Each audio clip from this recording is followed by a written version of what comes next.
Amen. Blessed Mother, today is the feast of the Most Holy Rosary, your title, our Lady of the Holy Rosary, and this lot of generation to generation until today. It's one of the most beloved prayer of the Catholic. So, Blessed Mother, today we are so blessed to be gathered by you in the cemetery, to be able to receive grace in the sacrament of confession from all the prayers that we are praying. We are also glad to hear something about the church teaching on indulgence.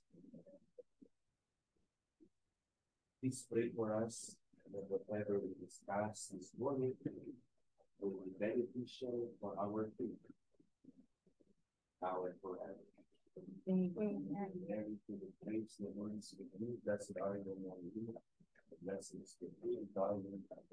Holy Mary, Mother of God, pray for us sinners.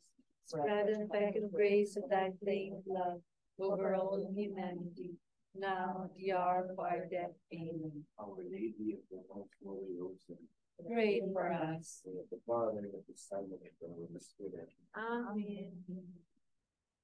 Morning. So, Good morning, brother. it's October is the month of the Holy Rosary, and next month we will pray for souls in purgatory. We thought that indulgences are indulgence is a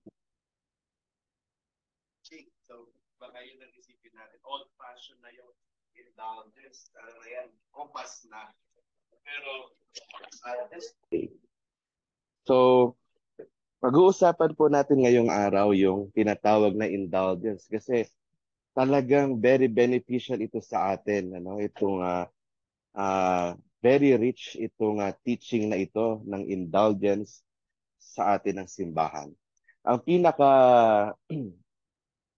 pinaka source po natin sa ating formation talk ay itong Indulgentiarum Doctrina.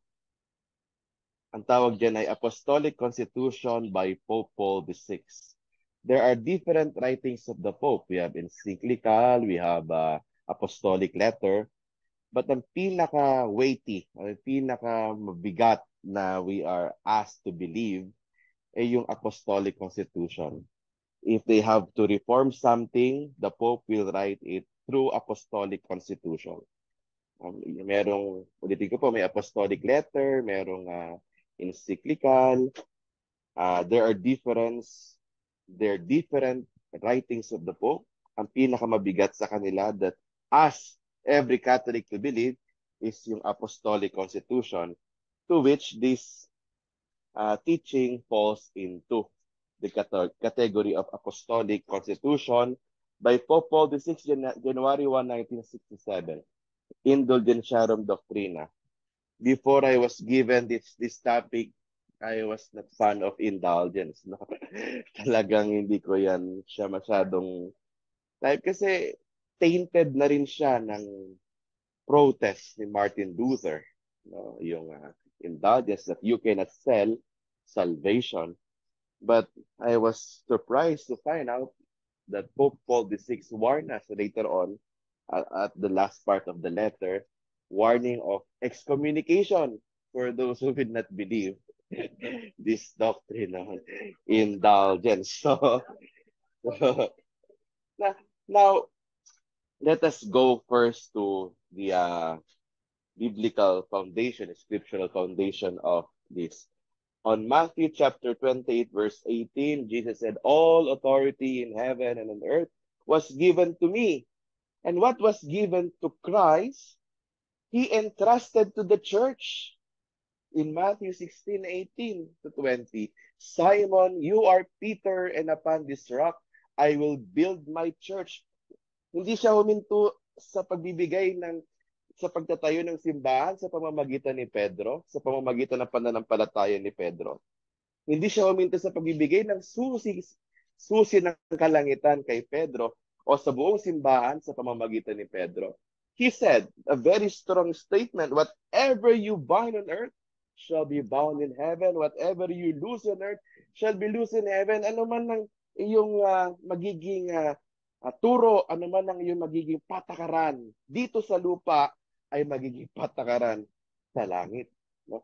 Kaya pag binigyan ka ng indulgence ng simbahan, yun ay considered din sa langit. Hindi lang nag-iimbento ang simbahan. Kaya tayo rooted na ang indulgence ay very effective dahil pinagkatiwala sa simbahan ang lahat ng kapangyarihan na pinagkatiwala kay Jesus. Pinagkatiwala niya sa simbahan. Kaya nga ang tawag sa simbahan, Minister of Redemption. Ang tawag sa simbahan, distributor. No? As a minister, as a servant of redemption won by Christ on the cross, the church distributes to the faithful the rich treasure of redemption. Infinite yung grasya ng kaligtasan. At yung bunga ng kaligtasan na yon sa Kalbaryo ay pinagkatiwala sa simbahan. Siya ang distributor. Siya ang minister. Katulad niyang kumpisal. The church is a minister of forgiveness. The distributor of grace. We ask, we invite, we encourage people to go to confession, not because people are in the state of mortal sin. Given yon, no? But we invite people because just like any other sacrament, confession is a sacrament with grace attached to it. No? Saints would go to confession even weekly or monthly. No? Kasi not just because baka ma-judge ako may mortal sin. No, because there is grace. Just like the Eucharist, the sacrament of the Eucharist, confession is a sacrament with attached grace into it. So, ano ba yung sacrament? Ex opere operato versus sacramental ex opere operantis. Meaning, ex opere operato by the very act of celebration. Even the person is not disposed. Yun yung pinagkaiba ng sacramental at saka sacrament. Kasi may nagtatanong sa, ano pong pagkakaiba ng healing pray-over at saka yung anointing of the sick? Healing pray-over is a sacramental. Anointing of the sick is a sacrament. At medyo malalim pa po, medyo pakiano po. Yung sacrament, hindi mo kailangan ng disposition. By the very celebration of the sacrament, among the 7 sacraments, there is grace on it. Bawa, meron kang matigas na ulo na anak o pasaway na asawa, dalhin mo sa misa. Dahil sakramento yung misa, may grasya yung misa. Kahit ayaw niya magsimba, kahit wala siyang pakialam doon, may grasyang bababa sa kanya. By the very act itself. No? Hindi katulad ng sacramental. Ano yung mga sacramental? Rosary, Stations of the Cross, itong mga chaplet. Kailangan mo ng disposition dyan eh. So kahit ibabad mo siya dyan, kung di siya disposed, wala siyang matatanggap. No? Pero yung sacrament, so katulad ng confession, katulad ng anointing of the sick, kahit yung may sakit walang malay, unconscious. Dahil sakramento yun, may epekto sa kanya yun. May biyaya, ex opere operato, by the very celebration, by the very act. Kaya nga, the best exorcism is still the sacrament of confession. Because exorcism is a sacramental. Hindi naman natin binibilittle yun, no? Pero kailangan mo ng disposition sa exorcism. Kailangan mag-prepare yung pare, kailangan mag-prepare yung i-exercise. Pero pag yung possess pinakumpisalan mo, no? Kahit yun nagwawala doon, dahil sakramento yon, may biyaya, may grasya. Again, minister of redemption, distributor of grace. Ganyan ang simbahan kung saan tayo kaanib. No? Kasi pinagkatiwala kay, mabigat itong 16, 18, 20, pinagkatiwala kay Pedro yung susi. Kung sino patutuloyin mo dito, hindi lang si Pedro sinasabihan niya, simbahan. Kung sino patutuloyin mo dito sa langit, ay patutuloyin nga. Kung sino, meron pa itong kadugtong whatever you forgive shall be also forgiven in heaven. Kung ano man kung ano pinapatawad yan ng pare in the name of Christ and the church, ay pinatawad sa langit. Ganyan ka-powerful ang simbahan and only the Catholic Church. Only the Catholic Church. Now, the doctrine and practice of indulgence, number 1 of Indulgentiarum Doctrina, which have been enforced for many centuries in the Catholic Church, have a solid foundation in divine revelation. Laging ang ating foundation ay divine revelation. Pero pag sinabing divine revelation, makaakala lang natin Bible. Sa Catholic Church, tripod ang divine revelation. Tripod. No? They are always together. Hindi pwedeng absent ng isa. Kasi traditio, is handing over. No? Handing over. Itong Word of God o Bible is actually the fruit of tradition. What was handed, ano yung isinalin? Kaya nga nagkaroon ng written Word of God yung Bible, kasi dumating sa panahon na kailangan na natin magsulat para sa mga susunod na henerasyon. No? Pero habang nagsasalita si Jesus, habang nagpapagaling, habang nagpapalay sa demonyo, wala naman nagsusulat eh. Day 1, wala namang ganyan doon eh. No? Wala nagsusulat. Kahit si Jesus, di naman siya nag-iwan ng Bible eh. Nag-iwan siya ng simbahan.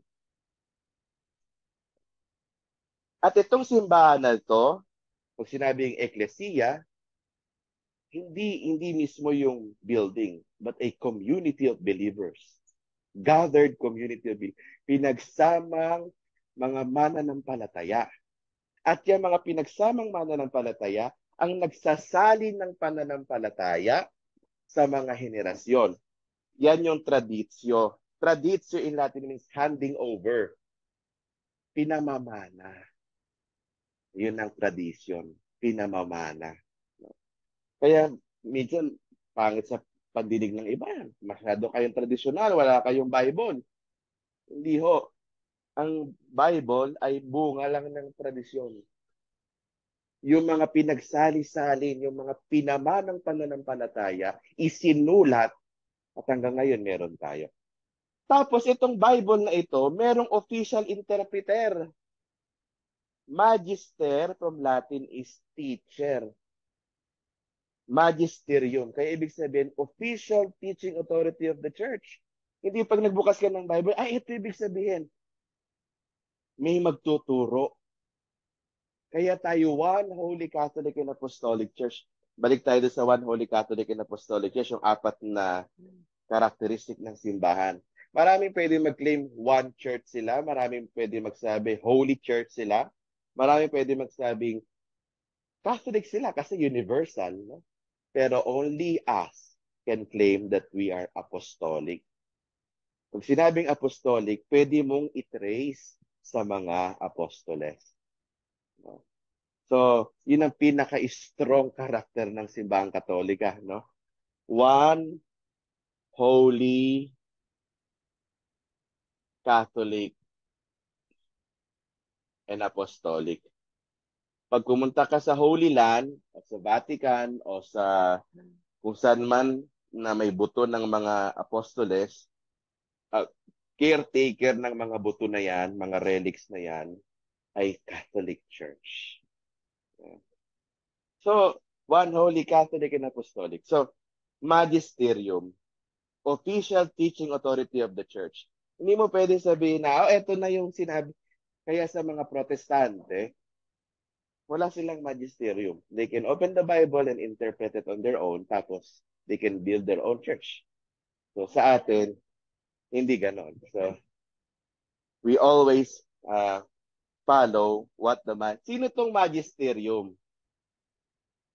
Pope and bishops. United with him. Kailangan united with the Pope. No? So, may tinatawag na local magisterium. Yung mga bishops natin, they are the representative of the Holy Father in every diocese, in every local churches. So pag sinabi ng bishop, stand up! So we stand up. We cannot go against the magisterium. Now, there are only 2 kinds of people in the church. So balik po tayo dito para clear sa atin, ano? When we speak of divine revelation, tripod lagi. Tradition, Word of God, at saka yung magisterium. No, kailangan meron tayong official teaching authority, official interpreter of the Word of God, which comes from the apostles, develops in the church with the help of the Holy Spirit. Truths which the entire church, illumined by the Word of God, has always believed, and which the bishops, the successor of the apostles, and first among them the popes, the successor of Peter, have taught by means of pastoral practice as well as doctrinal documents throughout the course of centuries to this day. So dalawang klase lang po ng tao sa simbahan. Laiko at saka ordained. So pag di ka ordained, dito ka. Kasama dyan mga madre, kami mga seminarista, laiko pa rin kami. Yeah, there are only two kinds of people or group of people in the church, the lay and the ordained. At yung ordained, tatlo lang talaga sila. Tatlo lang yung, ayaw natin sabihin levels. Kasi baka sabihin yung very hierarchical. Pero there are three kinds of ordained men in the church: deacon, priest, bishops. Yung archbishop, yung cardinal, at yung pope, nasa bishops. Bishop sila. So tatlo lang ang ordinasyon sa simbahan. Ordinasyon sa pagkadiakono, ordinasyon sa pagkapare, ordinasyon sa pagkaobispo. Pag ikay magiging archbishop, hindi ka naman ordinahan. Pag ikay magiging cardinal consistory, hindi rin ordination yon. Yung cardinal, ang pinakatrabaho nila, mag-elect ng pope. So sila lang yung dati buong simbahan pero dahil ang dami na natin, kunin mo yung yung boto ng lahat ng 1 billion, hindi kakayanin sa 1 year siguro, no? So the successor of apostles ay bishops. First among them, the successor of Peter is the Pope. So the surest way of remaining in the truth is to be always with Peter and under Peter. Yan ay very importante. Cum is with. Cum Petro et sub Petro. With Peter and under Peter. Because again, going back here, it was to Peter. No? Siya talaga ang pinagkatiwalaan. No? Cum Petro et sub Petro. The surest way of remaining in the truth is to be with Peter, whose successor today is who? Pope Francis. Many people are against the Pope and they call themselves Catholics. But no matter what happened, my dear people of God, stay with the Pope and under the Pope. No? Not unless he proclaims something against faith and doctrine, faith and morals. Of course, we are not obliged to follow. But as of today, he has not erred when it comes to faith and morals and doctrine. Probably, people are just naninibago kasi there are kinds of may bagong ways siya, new approaches. I remember one of his answers to the dubia question. 5 cardinals wrote a letter to Pope Francis saying, parang sinasabi mo yung forgiveness is human right. Wala na tayong emphasis on repentance. Sabi ni Pope Francis, there are different kinds of repentance which the church cannot put into detail. No? Ang ganda nun. No? Ibig sabihin, confession is actually a sign of repentance na. Kasi ang gusto ng mga dubya gusto ng ibang cardinal kailangan tumatangis at naninikluhod at magsasuot pa yata kay na saklot at kung sabi ni Pope Francis, there are different ways of repentance which the church cannot put into detail, no? Kaya ang ganda ng sagot niya na yon, no? And we are, sabi niya, we are supposed to be minister of forgiveness. We make forgiveness available to people, not hard to reach by people. Yung maaabot ba? Accessible. The word is accessible. Katulad ngayon. That's yung confession na ginawa na ginawa natin. That's one way of making forgiveness accessible. Amen. Kala natin liberal masyado si Pope Francis. No, alam niyo ba siya yung nagbago ng ilang norms sa ating canon, no? Katulad ng abuse of minors. Late sentencia, automatic removal from clerical state when a priest abused a minor. Ngayon, meron doon sinabi si Pope Francis, when your bishop do not discipline the priest, when you complain and the bishop will not do something, even the bishops will be removed from his office. So, hindi yun liberal. Yun ay strong stand. No? Discipline talaga siya. No? He's an administrator. So again, cum petro et sub petro. Ang daming lumalabas sa social media na dapat ganito lang ang ganito lang. Meron ako nabasa na as for me, we should only receive communion, etc., etc., or we should, the church has her wisdom, and we cannot be better than the church. We always submit because holiness is always humility, and the clear sign of humility is obedience. No? So we obey cum petro et sub petro. Amen? So we remind ourselves, yan ang gusto ni Mary, obedience. So, now, bakit habang pinag-uusapan natin yung indulgence, hindi pwedeng mawala yung sin, yung doctrine on sin. Sin, according to Indulgentiarum Doctrina by Pope Paul VI, sins bring punishment. This must be expiated. Listen to this. This is very beautiful. Sins bring punishment. May dadaanan natin yun. This must be expiated o pagbayaran either on this earth through the sorrows, miseries, and calamities of this life, or else in the life beyond through fire and torments or purifying punishments. So, kala natin purgatorio lang yung pagbabayad ng kasalanan. Sabi ni Pope Paul VI, number 2 of Indulgentiarum Doctrina, must be expiated either on this earth. Paano natin pagbabayaran sa mundong ito?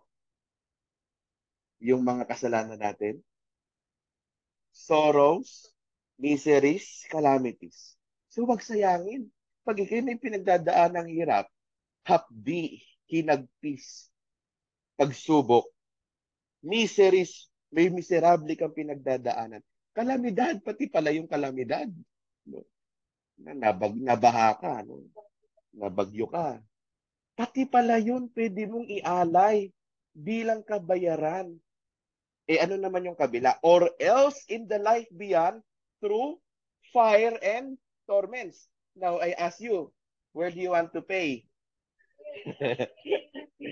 Here on earth.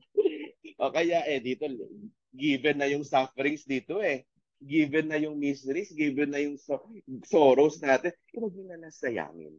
I-offer nyo na lang in reparation for my sins. No? Kesa in the life beyond, ano yung meron sa life beyond?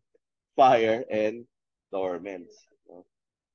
So, ang ganda, di ba? Ito natutunan ko to sa ilang taon.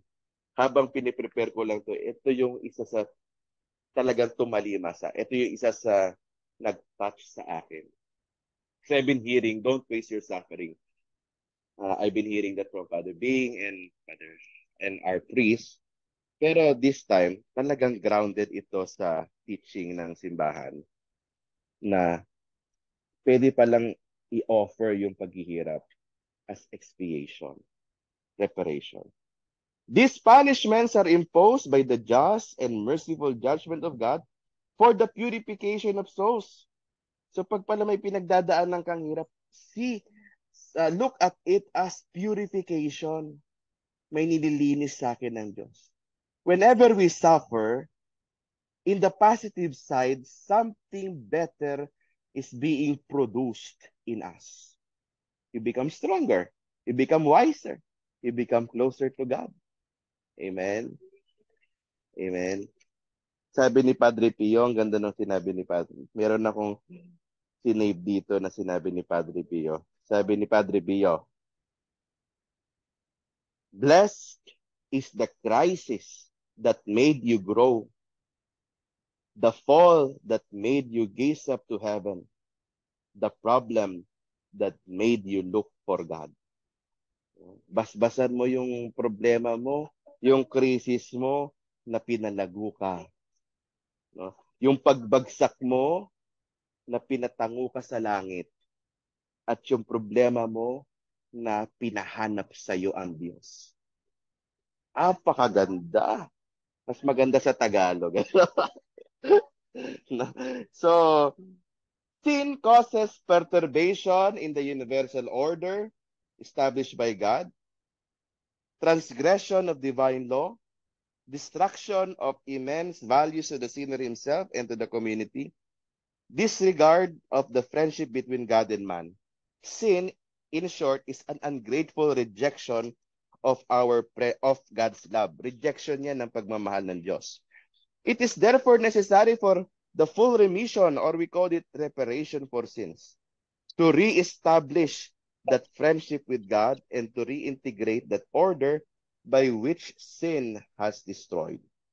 Ngayon, makikita natin sa scripture, chapter 20, verse 12, 2 Kings 12, 13 to 14, kahit pagkatapos ng kumpisal, yung kaparusahan sa kasalanang nagawa natin, nananatili. Yaan ay pinagtibay ng turo ng, hindi naman pinagtibay, ininterpret, di ba? Una nga, Word of God, tradition Word of God. Ngayon, nasa magisterium pala yun. 1473. Na sa kumpisal, pinapatawad yung kasalanan, bumabalik ang ating relasyon sa Diyos, natatanggal yung eternal punishment, pero yung kasalanan, yung kaparusahan ng kasalanan, nananatili. So may pagbabayaran. Kaya konektado ito sa doctrine on purgatory. Kasi kung magkumpisal tayo tapos, ay, diretso na ako ng langit. Ba't may purgatorio? Ibig sabihin may pagbabayaran pa rin. Nandun pa rin yung punishment due to sin. Pero sa kabutihan ng Diyos at sa wisdom ng simbahan, even that which remains after confession can be remitted. Pwedeng matanggal, pati yung nanatili sa pamamagitan ng nawala yung indulgence. Ang ganda, no? Ulitin ko po, no? Sabi sa atin ng scripture, even after the forgiveness of sins, the punishment remains. Mamaya, dadaanan natin to kasi there is, sige, daanan na natin. CCC 1472, may double consequence ng sin. Eternal punishment, temporal punishment. Lagi yan. Yung temporal punishment, lahat ng venial at grave sin natin, may temporal punishment. May kaakibat na kaparusahan, pagbabayaran natin. No? Ngayon, yung grave sin, ang kanyang punishment ay eternal, hell. Sa kumpisal, ang napapatawad yung buong kasalanan, grave and mortal sin, grave, venial, lahat ng kasalanan napapatawad. Nung nagkasala tayo, nireject natin ang pag-ibig ng Diyos sa kumpisal, nagbabalik loob tayo. Bumabalik ang ating relasyon sa Diyos. Sa kumpisal, pati yung eternal punishment natatanggal. Yung impyerno. Pero sabi ng simbahan, in connection to number 2012, 2 Kings 12, 13 to 14, yung temporal punishment nananatili. Yung kaya may purgatorio, may pagbabayaran tayo. No? Pero, even that which remains after confession, which is temporal punishment, can be remitted, can be removed, no, by means of indulgence. Pati yun. Kaya pag naka-acquire ka ng indulgence, yung plenary indulgence, remission of sin and the punishment due to sins. Ang ganda po di ba? So, halimbawa ngayon, nagkumpisal tayo, di ba? Ay may pagbabayaran ka pa kasi lahat naman may kabayaran. Justice. Pero kung makakagain tayo ngayon ng plenary indulgence today, pati yung pagbabayaran, wala na. No. Pati yun, wala na. Tapos once a day lang po yun. Once a day. Once a day. Tapos kung pwede ka pang mag-gain, pero hindi na sa'yo. Para na sa kaluluwa. Para sa patay. No? Ang ganda. No? So, mamaya bibigay tayo ng example. Halimbawa, plenary indulgence, para ako nagbibenta ng ano yan. Nagpa-market ako no? Hindi kasi, ang ganda talaga ako na-appreciate ko rin. Paano po? Halimbawa, sabi ng simbahan, nandito, no? Confession, kung may misa, after confession, communion. And after communion, pray for the intentions of the Pope. Mamaya makikita natin, 1 Our Father, 1 Hail Mary, and I think 1 I Believe. Mamaya nandito rin yun nakasulat kung paano. So yun, confession, communion, and pray for the intentions of the Pope. Ngayon, kahit hindi naman lagi magkukumpisal no? Pag nag-adoration ka, nag-rosary ka sa adoration chapel, pero kailangan mong i-intend kasi nga ex opere operantis. Sacramental, dapat dispose ka, kailangan desire it, may intention ka for plenary indulgence. No? 30 minutes, Holy Rosary sa Adoration Chapel. 30 minutes reading the Bible. No? Mamaya, magbibigay tayo ng example. Indulgence na yun.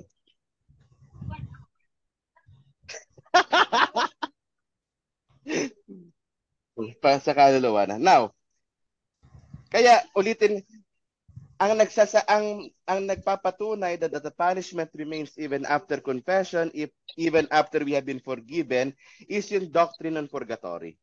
May pinagbabayaran pa tayo. Amen? So, sino ba yung mga nasa purgatorio? Ngayon, malapit na maisingit ko lang, may tinitinda kaming kandila. So, siyempre maraming dala si Father from Cebu pa yan. So, 100 yan. No? Pero puti lang ito ng pas. Kuya, baka pwede nating maibenta. Tama. So, meron kaming dalang mga kandila at saka hindi, be-bless ni Father, no? Be-bless ni Father. Again, for livelihood ng aming seminaryo.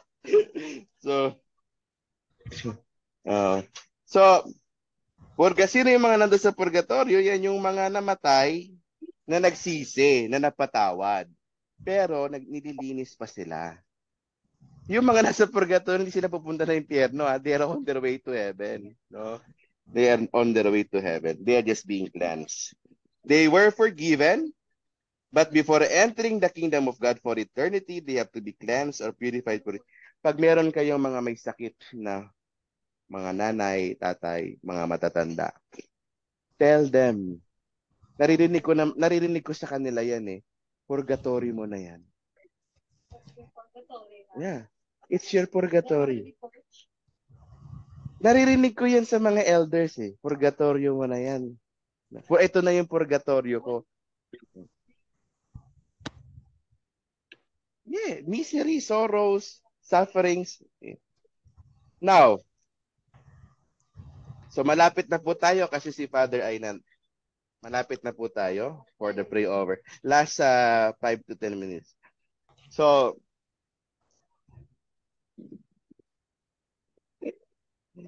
again, ulitin po natin, no, ang indulgence na to ay deeply rooted on the scripture dahil lahat ng kapangyarihan at otoridad ay na kay Jesus na pinagkatiwala niya sa simbahan sa pamamagitan ni Pedro. Kaya tinatawag ang simbahan na Minister of Redemption.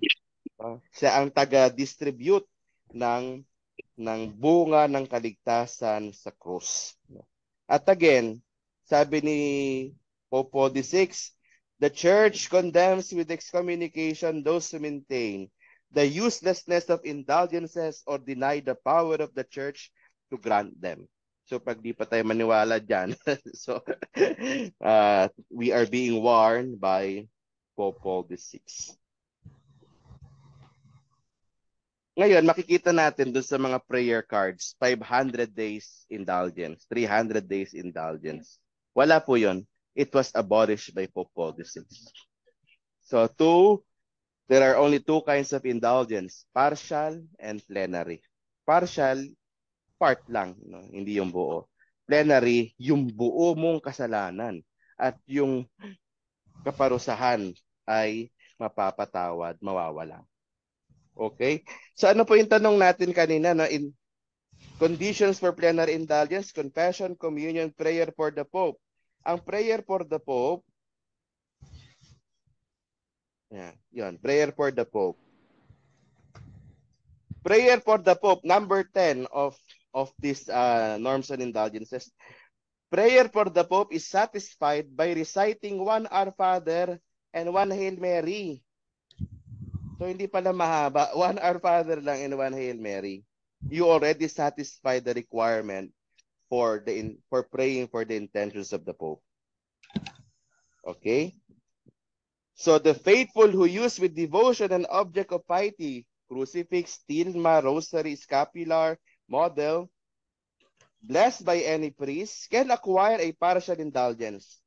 But if this object of piety is blessed by the Pope or any bishop, the faithful who use it devoutly can also acquire a plenary indulgence on the feast of the Holy Apostles Peter and Paul. So,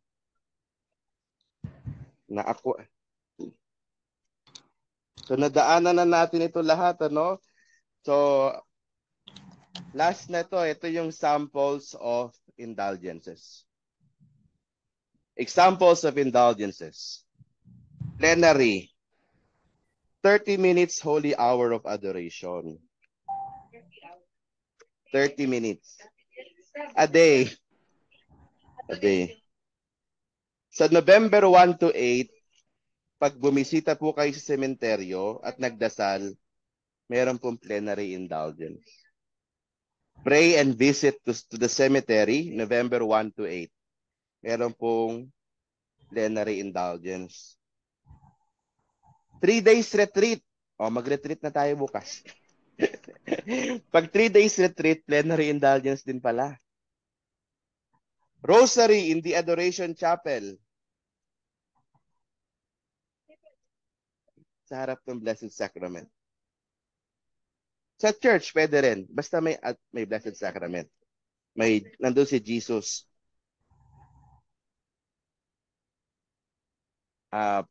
Present. Nandun pa talaga sa simbahan. Physical. Pwede naman sa bahay, 30 minutes of reading the Bible. Yun, pwede natin gawin yan. Of reading the Bible. So yan yung mga example. Sa partial, ito yung partial. Act of contrition. Angel of God. Anima Christi. Spiritual communion. Apostles' Creed. Memorare. Etong ginagawa natin, kung recollection to, may partial Apostles' Creed, I believe in God. Yung prayer na eternal rest granted the souls in purgatory, partial indulgence. Hail Holy Queen, partial indulgence. Sa Flame of Love, nakakailang sign of the cross tayo, 10, di ba? So even yung just simply making sign of the cross is partial indulgence. So,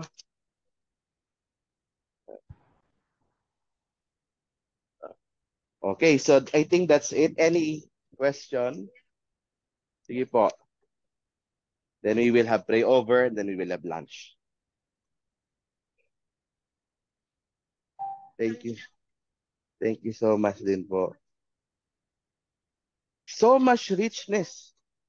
Mamahalin mo talaga yung simbahan. Kasi kasama diyan ano, you have to be Catholic of course to have plenary to have indulgence, no. You have to be Catholic, no, for indulgence to acquire indulgences.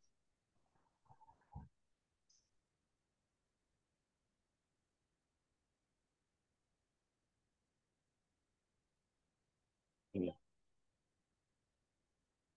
Mm. Kaya group like this is very helpful kasi what attracts people to other churches is fellowship. They support each other. When you have a problem, they go to your place.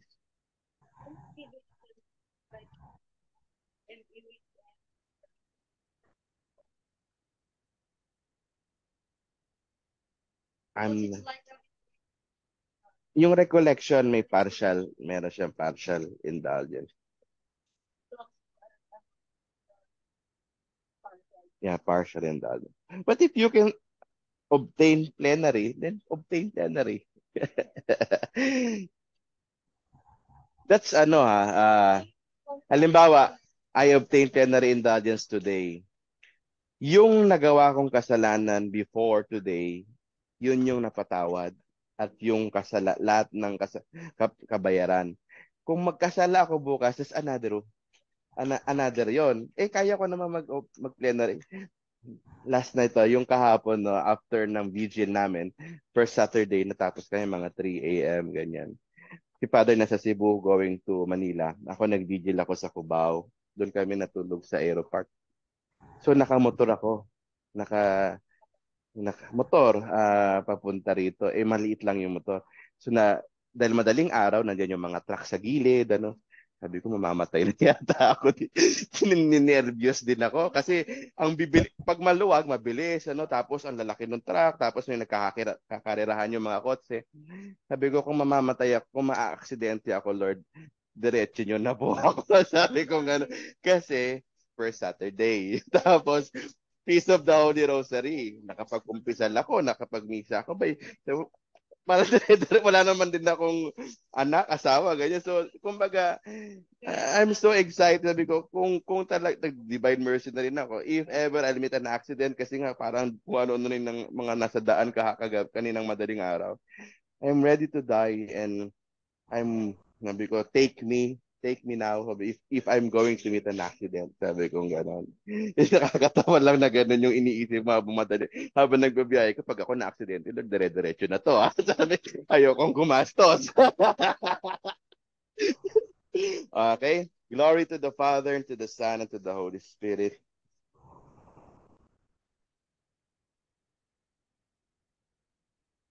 Before the pray over, alam nyo po, kagabi, nung sa vigil, naghintay kami ng pare. Kasi, ang dami naming vigilers, mga kabataan. I realize ganun ka-importante ang pare. They alone are entrusted to the celebration of the sacraments. No? Yung grasya mo mababa talaga sa pamamagitan ng mga pare. No? Katulad ngayon, kahit gaano tayo kabanal, we cannot hear confession. Only the priest can do. No? So we value, we love, we respect, and we pray for peace. Through them, no matter ano man ang status nila sa buhay. Kasi yung pare kagabi, parang nagmamadali, no? Yung Indian, hindi ko maintindihan, no? Ang bilis-bilis niya. Minsan parang maiirita ka, kaya ano ba doon? Dapat solemn lang. Pero na-realize ko kung hindi dahil sa kanya, wala kaming misa ngayon. So, pagpasalamat natin yung presensya ng pare at ipagdasal natin yung ating mga kaparin.